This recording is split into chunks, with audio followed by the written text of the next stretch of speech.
This week on Hermitcraft. It's been 1 year since the beginning of Hermitcraft Season 5, and the Mobile Lisa is still not finished. Welcome to the Hermitcraft Recap. My name is PixelRiffs, our writer is LoyXP, and can you believe it? A whole year of recapping the events and mishaps of the server, and PixelRiffs the horse is still alive! Yay! It has been an amazing ride with twists and turns and pranks around every corner, and it warms our hearts to know that you've been there with us the whole time. Thank you to both the fans and the hermits alike for making the Hermitcraft server and this very channel what it is today. And with all that out of the way, let's take a look at another week full of these people's shenanigans. Starting with Wells Night and his annual Shaders World Tour specifically for this occasion. A little bit of a Shaders Tour. We did one in episode 100, but I was looking back and that was almost 6 months ago. That was in like October. So you know what? Why not? But just look at it. It is absolutely glorious. Also, RIP NHO. Oh, you don't know the half of it, Wells. Check out the Hardcore Hermits recap we released this Wednesday, guys. Hint, hint, nudge, nudge, iCards, iCards. And if you always wanted to see the server in the bright glory of shaders, check out Wells' episode. It's so beautiful it hurts. In fact, Wells has a brand new build ripe for the touring. A lighthouse on the dock area of his castle, greeting ships and making sure no one rams their vessel into the shore.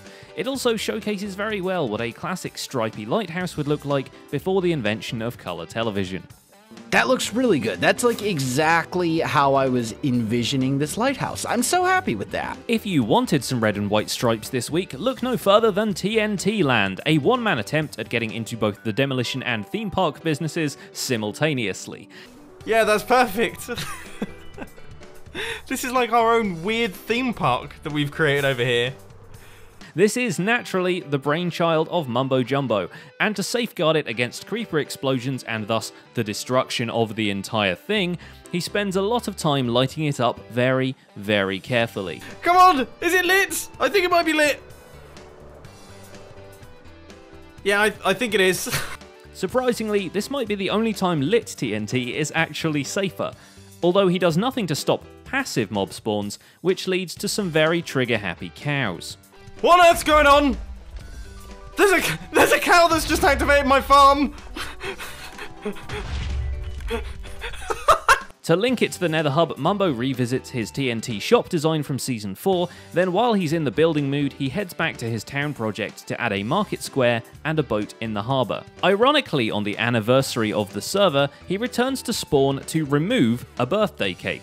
It did kind of loom over the ruined walls like only a giant confectionery can, so perhaps it was better off gone.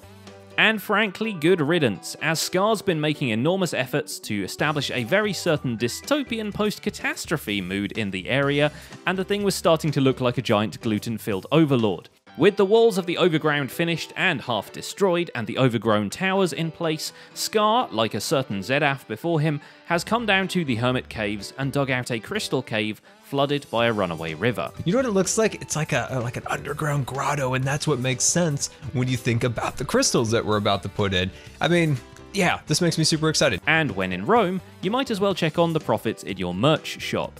Bam! 1 egg! Yes! And Actually, tips. 2. What I love about this is people are not only satisfied to buy the said product, but they'll give you a tip because they're so satisfied. These were limited edition caps, 50 diamonds a pop, and we sold one. Oh, we sold one. 50 diamonds. Look at that. Convex swiftly donates their newly acquired riches to Iskal85's Hitman for Hire shop for a job well done, their commission for hiring Iskal to assassinate Rendog. Little did they know, La Revolucion has recognized their attempt at driving a wedge into the wheels of, well, revolution. And so the rickshaw of justice has promptly crashed into the Convex headquarters, and judging by the result, it was carrying a bunch of cat poop. So Iskal comes face to face with the Swede Slayer, the Vindicator brought in and renamed by the Convex, and gets away unslain, having draped the walls and ceilings of the Vex hideout with revolutionary colours. Wait a minute. No, this is not Sweet Slayer. What happened to Sweet... Oh. Lady Bridget. Well, who's Lady Bridget? Is she the cashier at the McDonald's? This Sweet Slayer has been transformed. He's been brainwashed into Lady Bridget. Rendog, meanwhile, has saved some of the kitty litter from the prank on his base and made a mess on the floor. Seems like his identity crisis has been resolved, although he's come away from it with an unusual haircut. Perhaps he's trying to start a style revolution on the side. Your fridge doesn't really imbue the targets with any fear or any even seriousness. I'm just trying a new look, okay? He's not the only one getting a makeover. Back at his base, the ominous floating Vex statue has been transformed into Bumbo Ren Tonai. Basically the same thing, but orange. Perhaps he got lucky and found a shiny version. Meanwhile, at the Mobilisa, the game has at least reached a functionally complete stage, with Ren finishing off the player's spawn room, the shop, and the zombie grinding chamber on the elf side, where he immortalizes Cub and Scar with their very own name-tagged zombies. Please be introduced to Scarbutt and Cubbutt135. The arena gets closer to perfection thanks to the work of Stress Monster, terraforming a huge patch of the orc side and lighting it up to prevent unwanted mob spawns. After course-correcting Iskal's wall and segueing it into a custom tree, she decides to make do with bone-mealed trees for the tree line, and one of them naturally decides to misbehave. Oh my god, no, I'm gonna have to chop that down. I can't... Look how much bigger it is to the tree that I've just built! Once she's done with her tree surgeon role, she wanders back over to the Elven Kingdom, which still needs a lot of work in the plotted out city, and continues her terraforming mojo with a handcrafted waterfall running down towards the ornamental gardens that actually don't exist yet, but give her half an hour and a few shulker boxes of materials and they just might. But this could easily be made into stone and like a cliffside, so that ain't too bad. And no matter how starved you are for Stress Monster content, always double check whose channel you're on, and be aware of bootlegs. Blimey! Look at this purple monster here. This must be Stress Monster's base. We'd best be on our way on our expedition.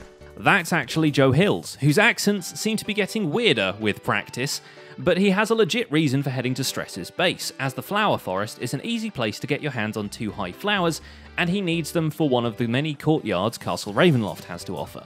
The lush vegetation gets spammed in one area, and dead bushes spring up in another. Assuming that whatever D&D party is raiding the castle gets in through the gates, at least they'll have time to stop and smell the roses before being confronted by eldritch horrors. Meanwhile, zombie Cleo, who we decided to bring up here for absolutely no reason, finds her base linked to the common nether hub, courtesy of false symmetry. You know who I always screwed up doing nether portals? Well, False said she's hooked up the nether hub on the other side. Okay. So, let's put it like this. She did offer to decorate the tunnel herself, but you know what? I'm good. This is fine. This being as good an opportunity as any to build something rainbowy, Cleo doesn't miss out and bridges her portal to the overall network with a Skittles-themed tunnel of sugary goodness, complete with some weird guy staring at you through the dark glass.